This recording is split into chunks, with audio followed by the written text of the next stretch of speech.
But, if you put a bunch of variables into a regression equation to predict academic achievement, and you have all these school quality variables and teacher quality variables and cognitive variables of the students, and what you find is the teacher variables and the quality of the school variables together barely account for 10% of the variance. Yeah, I know. It's terrible. It's terrible. Well, and I talked to the guy who ran admissions at Harvard. I taught at Harvard for a while. His name was Dean Whitlaw, and he is a really smart guy. I really liked Dean.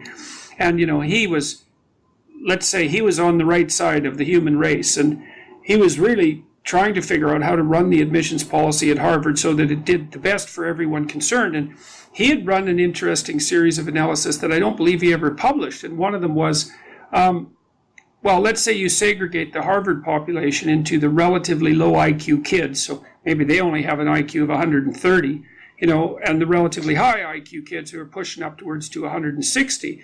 So you got two competing hypotheses there. One would be that the lower IQ kids come to Harvard, this remarkable environment, and they thrive because of the high educational quality so well that they close the gap between them and the 160 kids, and that's just completely wrong. What happens is you put both those groups there, both very, very highly selected, but some in the sort of Superman range intellectually, and what happens is the gap just gets bigger and bigger as they progress through university.